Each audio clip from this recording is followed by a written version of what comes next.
We're sorry, the number you have dialed is not in service at this time.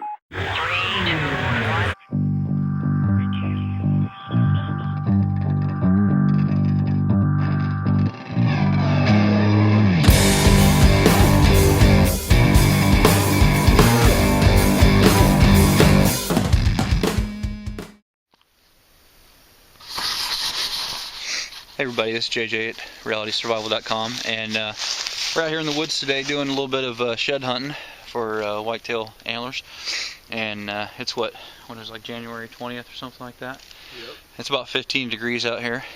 And so today what we were looking at as we were walking along is some of these deer rubs, and we just want to take a minute and kind of talk about those and show you how you can use those to help potentially position deer stands, or if you were in a survival situation trying to trap deer or something along those lines, you might look in these areas or whatever. So Jeff, why don't you give us a little bit of background on these bad boys, what you know about them and kind of where they can be found and what they're useful for. Well, like you said, we're out and deer season's over. I got my bow with me today to harass the local squirrels. And we're doing that late season scouting, and this time of year when all the foliage is down, makes it a little easier to kind of see what's going on.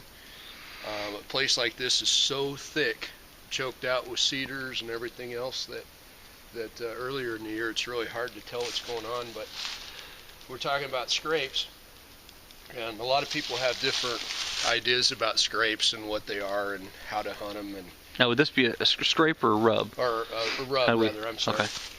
So, depending on what kind of trees you have in the area, deer will generally have a favorite species of tree. And in this area we have a lot of cedar, so they kind of like the cedars. If you're in Texas, it might be mesquite or who knows what. Sure. But basically, about the third week of September, you'll start to see these just starting.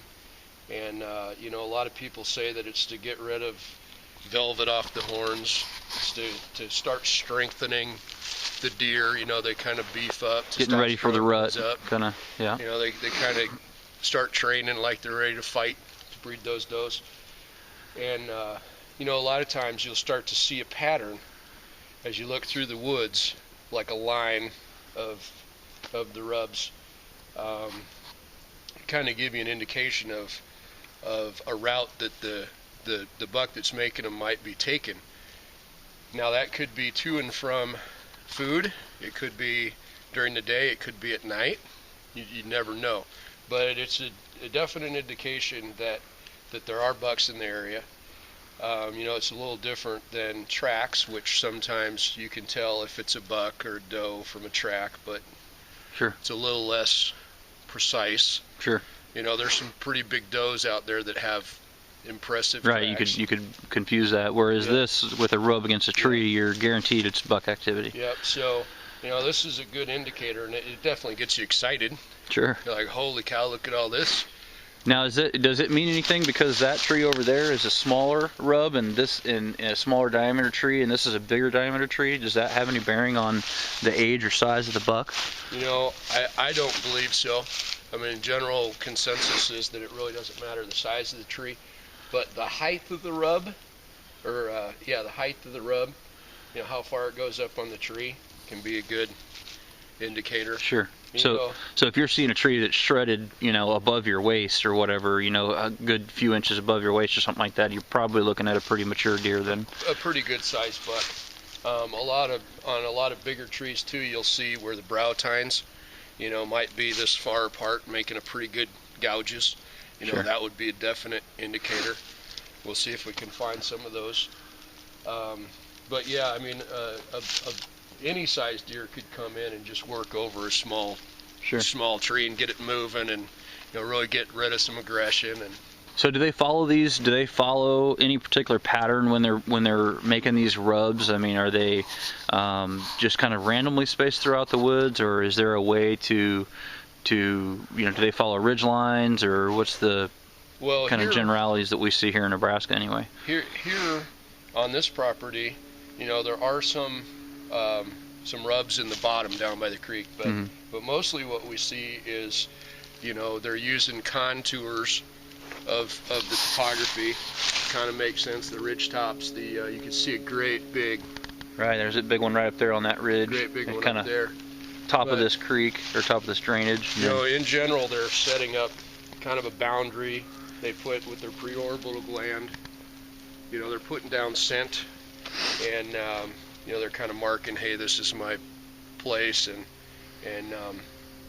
you know, does can come and smell what's happened. And a lot of times, once the breeding season actually starts, they'll kind of abandon these, and that you really won't see them used anymore.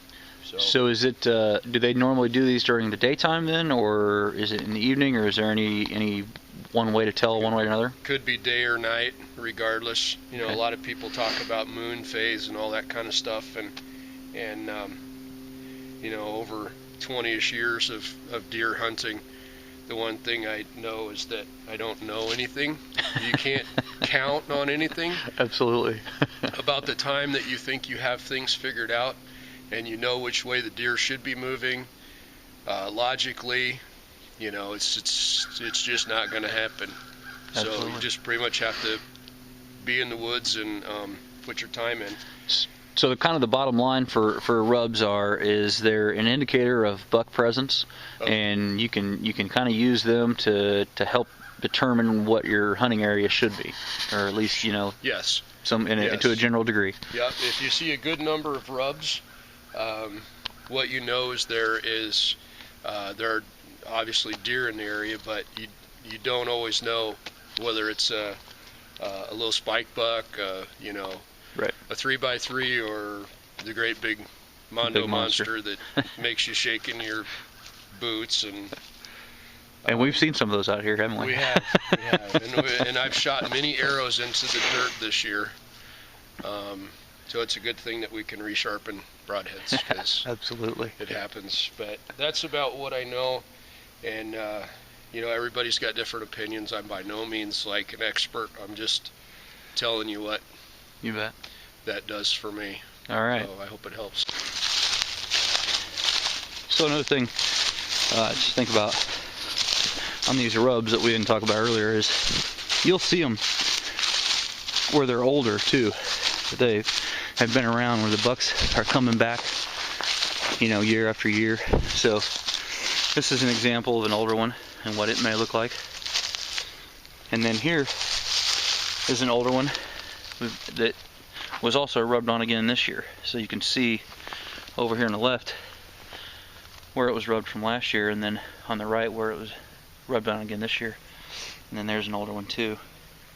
So, and like we said, we've got a valley down here to our left, and you can see that there are several up here in this ridge top that just run right down this way. Like there's one. You come down, we got another one over here. And they just kind of follow the terrain. You know, and kind of my thought is what it seems like anyway. The bucks, they like to be up here, up high, where they have good visibility. There's a couple more down there. So they can kind of cruise for does, you know, kind of checking out where they're at and all that kind of stuff. There's another one there. So they kind of just follow the terrain a lot of times, at least in Nebraska anyway, in the Midwest area. So just one more thing to think about there. There you have it, everybody. That's just a little bit on deer rubs, and you might consider that next time you're out whitetail hunting. Thanks a bunch.